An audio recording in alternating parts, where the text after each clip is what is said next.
हिंद। आज के इस वीडियो में हम लोग 12वीं कक्षा के राजनीति शास्त्र विषय के कुछ महत्वपूर्ण लघु उत्तरीय प्रश्नों पर परिचर्चा करेंगे। इस क्रम में आज का जो पहला प्रश्न है, प्रथम पंचवर्षीय योजना के क्या उद्देश्य थे, अथवा प्रथम पंचवर्षीय योजना के उद्देश्यों को लिखें।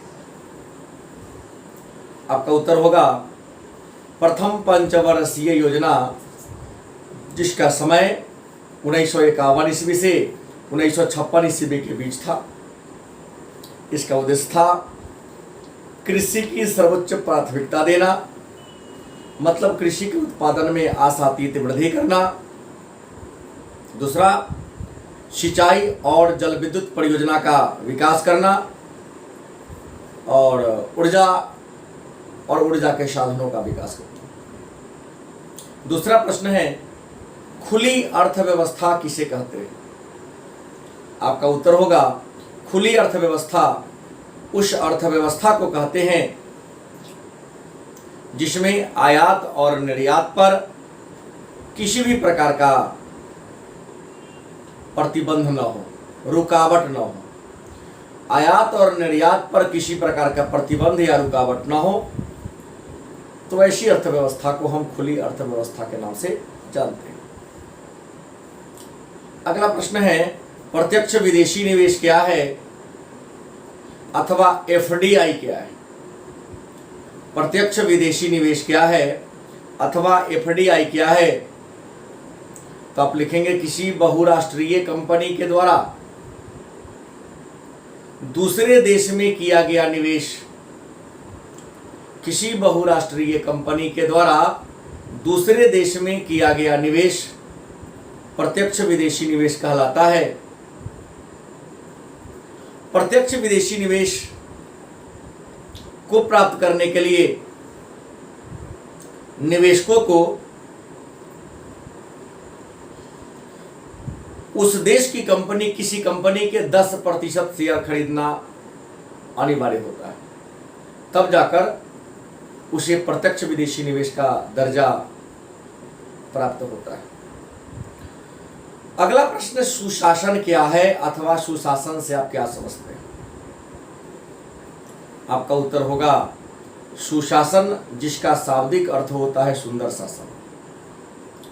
सुशासन, जिसका शाब्दिक अर्थ होता है सुंदर शासन, अर्थात वैसी शासन व्यवस्था जिसमें सामाजिक, राजनीतिक, किसी भी आधार पर भेदभाव न हो, समाज में समरसता की भावना हो, जनता की सरकार तक आसानी से पहुंच हो, सरकार की जनता तक आसानी से क्या हो, पहुंच हो, चारों ओर संविधान के अनुसार शासन व्यवस्था को चलाया जाता हो, प्रशासन में पूरी तरह पारदर्शिता हो,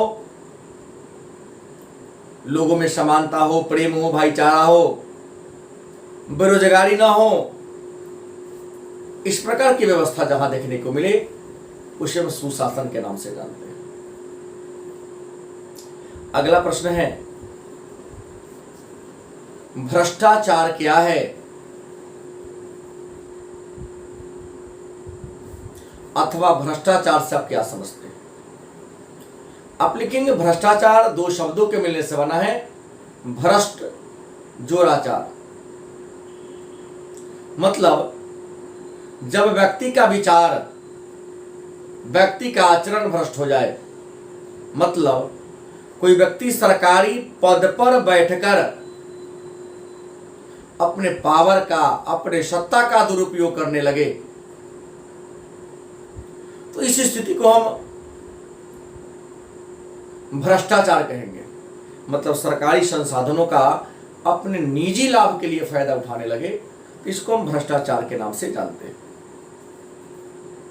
कई रूप है इसके भ्रष्टाचार के, सामाजिक भ्रष्टाचार, न्यायिक भ्रष्टाचार, श्रम संघ में भ्रष्टाचार, शिक्षा व्यवस्था में भ्रष्टाचार, पुलिस प्रशासन में भ्रष्टाचार।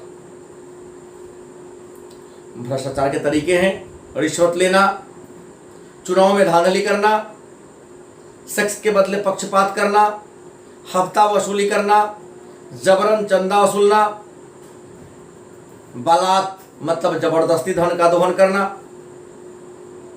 पद और प्रशासन में भाई भतीजावाद को बढ़ावा देना।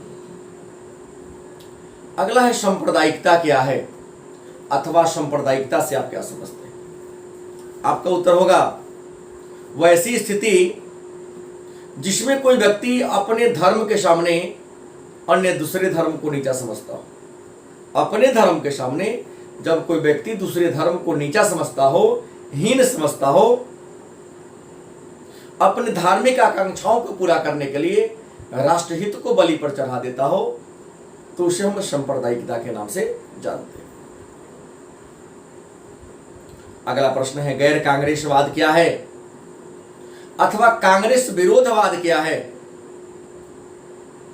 गैर कांग्रेसवाद क्या है या कांग्रेस विरोधवाद क्या है? आपका उत्तर होगा कांग्रेस। गैर कांग्रेसवाद या कांग्रेस विरोधवाद एक विचार है। 1967 में जब चौथी आम चुनाव हुई तो कांग्रेस विरोधी पार्टियों ने यह तय किया, यह रणनीति बनाया कि हम सब अलग अलग हैं, हमारा वोट बट जाता है, इस कारण हम सत्ता में नहीं आते। यदि हम सब आपस में मिल जाए, कांग्रेस के विरोध में संगठित हो जाए, तो हम सबका वोट एक जगह आ जाएगा और बड़ी आसानी से सत्ता में हम लोग क्या हो जाएंगे, शामिल हो जाएंगे। तो कांग्रेस विरोधी पार्टियों ने चौथे आम चुनाव के बाद अपने आप को सत्ता में स्थापित करने के लिए, सत्ता में लाने के लिए एकजुट होकर, गोलबंद होकर जो राजनीतिक सक्रियता दिखाई, उसी को हम गैर कांग्रेसवाद या कांग्रेस विरोधवाद के नाम से जानते हैं। और यह शब्द राम मनोहर लोहिया के द्वारा दिया गया था। पर्यावरण संरक्षण क्या है? आपका उत्तर होगा पर्यावरण जो मानव जीवन का आधार है। पर्यावरण जो मानव जीवन का आधार है, अतः पर्यावरण की सुरक्षा के लिए, पर्यावरण के बचाव के लिए किया गया प्रयास पर्यावरण संरक्षण कहलाता है। और पर्यावरण संरक्षण के लिए हमें वृक्षारोपण करना चाहिए, वृक्षों की कटाई पर रोक लगानी चाहिए। और आज का अंतिम प्रश्न है बंद अर्थव्यवस्था किसे कहते हैं? बंद अर्थव्यवस्था किसे कहते हैं, अथवा बंद अर्थव्यवस्था से आप क्या समझते हैं? आपका उत्तर होगा बंद अर्थव्यवस्था उस अर्थव्यवस्था को कहते हैं जिसमें आयात और निर्यात पर पूर्णतः प्रतिबंध होता है। जिस अर्थव्यवस्था में आयात और निर्यात पर पूर्णतः प्रतिबंध होता है, उस अर्थव्यवस्था को हम बंद अर्थव्यवस्था के नाम से जानते हैं। मतलब इस अर्थव्यवस्था में कोई देश अपने से दूसरे देश से, बाहरी देश से किसी प्रकार की आर्थिक गतिविधि नहीं करता है, और संभवतः ऐसे देश आत्मनिर्भर होते हैं, अपनी सभी आवश्यकताओं की पूर्ति अपने देश के भौगोलिक सीमा में कर लेते हैं। तो ऐसी अर्थव्यवस्था को हम बंद अर्थव्यवस्था के नाम से जानते हैं। लेकिन एक बड़ी बात है, क्या संसार की कोई भी इकोनॉमी क्लोज्ड इकोनॉमी मतलब बंद अर्थव्यवस्था नहीं। तो आज की क्लास में इतना ही। धन्यवाद।